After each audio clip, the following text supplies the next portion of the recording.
فلا وربک لا یؤمنون حتی یحکموک فیما شجر بینہم، اس وقت تک یہ مومن نہیں ہو سکتے جب تک حاکم نہ مان لے آپ کو، یعنی محمد رسول اللہ صلی اللہ علیہ وسلم کو۔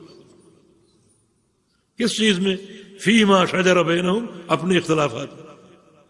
ایک ہی صورت، نبی کو حاکم ماننے کا معنی اللہ تعالیٰ کو حاکم ماننا، کیونکہ نبی اللہ کا نمائندہ ہے۔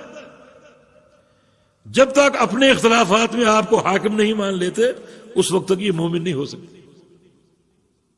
اچھا حاکم مان لیا، اب مومن ہو گئے؟ نہیں، پھر عملاً فیصلہ آپ سے کروائیں، یہ مسئلہ ہے۔ اس مسئلے میں کیا فیصلہ آپ کا؟ کوئی کہتا خون نکلے وضو ٹوٹ جاتا ہے، کوئی کہتا نہیں ٹوٹتا، اختلاف ہے، آپ کا کیا فیصلہ؟ یہ شرعی صورت ہے، آپ سے فیصلہ کروائیں۔ اچھا حاکم مان لیا اور فیصلہ بھی آپ سے کروا لیا، اب تو مومن ہو گئے؟ نہیں، اس فیصلے کو سن کر قبول بھی کریں، کسی تعصب کے بغیر قبول کریں۔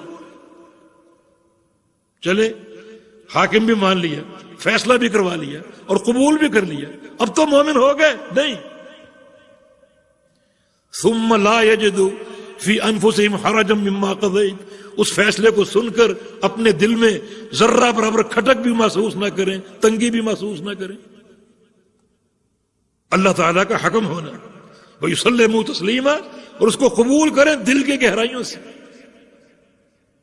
آپ کو حاکم ماننے، فیصلہ آپ سے کروائیں، اس کو قبول کریں، اور ایسا قبول کریں کہ دل میں کوئی خلجان نہ ہو، کوئی تنگی نہ ہو، کوئی شک نہ ہو، پورے شرع صدر سے قبول کر لیں۔ یہ اختلافات کا حل ہے جو شریعت نے پیش کیا۔ وَمَا اخْتَلَفْتُمْ فِيهِ مِنْ شَيْءٍ فَحُكْمُهُ إِلَى اللَّهِ، تمہارا کسی چیز میں اختلاف ہو جائے اس کا حکم اللہ کے پاس ہے، فیصلہ اللہ کرے گا۔ فَإِن تَنَازَعْتُمْ فِي شَيْءٍ فَرُدُّوهُ إِلَى اللَّهِ وَالرَّسُولِ، تمہارا کسی مسئلے میں اختلاف، فی شیء، شیء کی تنویر نکرہ، کسی مسئلے میں اس کو لوٹا دو اللہ اور اس کے رسول کی طرف۔ اور نبی علیہ السلام کی حدیث، جب آپ نے خطبہ ارشاد فرمایا اور سارے صحابہ سن کر رو پڑے، رونگٹے کھڑے ہو گئے،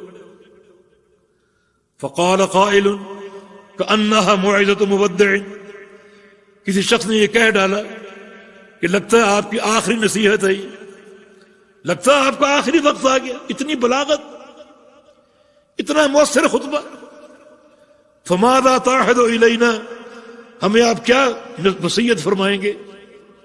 اگر یہ تصور کر لیں کہ آپ کا آخری وقت آ گیا، تو اس مناسبت سے آپ کی کیا وصیت ہوگی؟ تو رسول اللہ صلی اللہ علیہ وسلم نے 4 باتیں ارشاد فرمائی۔ اوصیکم بتقوی اللہ، پہلی وصیت اللہ کے تقوی کی، اللہ کے خوف کی، اللہ کی خشیت سے اپنے ظاہر کو، باطن کو، دل کو معمور کر لو، بھر لو۔ التقوی ہاں ہونا، کیونکہ تقوی یہاں،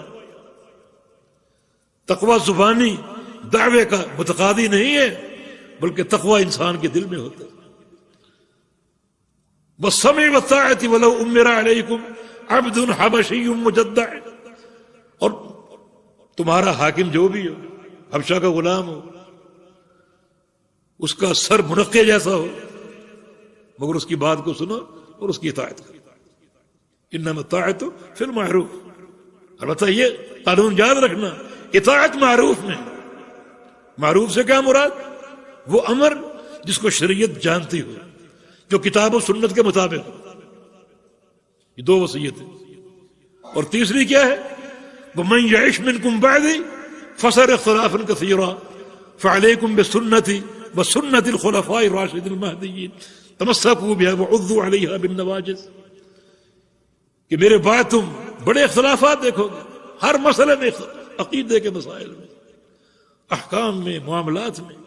یعنی یہ قوم کسی خیر کی مستحق ہے جو قوم عقیدے کے معاملے میں اختلاف کرتی، اپنے رب کی ذات و صفات میں مختلف ہے. اختلاف کیا اس کی نحوست. جو قوم پروردگار کے بارے میں اپنے خالق اور مالک کے بارے میں متفق نہیں. کوئی کہتا ہے وہ عرش پہ مستوی ہے، کوئی کہتا ہے ہر جگہ، کوئی کہتا ہے ہر چیز میں. یہ قوم کسی انعام اور اکرام کی مستحق ہے جو اپنے خالق اور مالک کو نہیں پہچانتی. فرمایا کہ بڑے اختلافات دیکھو گے، بڑے اختلافات. پھر کیا کرنا ہے تم نے؟ پھر تم نے کیا کرنا ہے؟ فعلیکم بسنتی، ہر چیز کو چھوڑ دینا، میری سنت کو تھام لینا. وہ کوئی بات ہے بڑے چھوٹے کی؟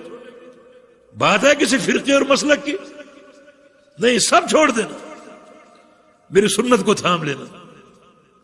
اللہ کا قانون جو ہے وہ حکم ہے، وہ نافذ ہوگا. بس سنت الخلفاء، اور میرے خلفاء کی سنت راشدین، ان کی سنت. ان کی سنت سے کیا مراد ہے؟ ان کی سنت سے بعض امور. نبی علیہ السلام جب دنیا سے گئے تو مدینہ میں آپ کا اقتدار تھا، چھوٹی سی بستی تھی. خلفاء کے دور میں وسعت ہوئی، مملکت پھیل گئی. پھر کچھ نظام بنائے، کچھ سیاسی نظام، حکومت کی تسییر کے نظام، کوئی مناسب مقرر کیے، وظائف مقرر کیے. ان امور میں خلفاء کی سنت تمہارے سامنے. خلفاء جو بھی طور طریقے اپنائے ان کا مستند اللہ کا قانون ہے، اللہ کی شریعت سے ماخوذ ہے. تمہاری آسانی کے لیے خلفاء کے طریقے کو دیکھنا، ان کی سنت کو دیکھنا، تو پکڑ لو میری سنت کو. تمسکوا بها وعضوا علیہا بالنواجذ، مضبوطی سے تھام لو، بلکہ میری سنت کو اپنی داڑھوں میں دبا لو. داڑھوں میں، ہاتھوں کی گرفت کی بنسبت داڑھوں کی گرفت زیادہ مضبوط ہوتی. یہ اختلافات دیکھو گے ہر مسئلے میں. کوئی مسئلہ ایسا نہیں جس میں اتفاق ہو. صرف ایک مسئلے میں اتفاق ہے، اور وہ یہ ہے کہ ہم نے اتفاق نہیں کرنا، اختلاف ہی کرنا. اس میں سب متفق. تو اس میں خاص طور پہ اختلافات میں متخاصمین میں، فریقین میں، دو مسلک ہوں، دو اشخاص ہوں، دو علماء ہوں، دو افراد ہوں، یہ سب اللہ کی مخلوق ہیں، اور مخلوق پر فیصلہ اس کے خالق کا نافذ ہوگا، اللہ کا امر نافذ ہوگا. بس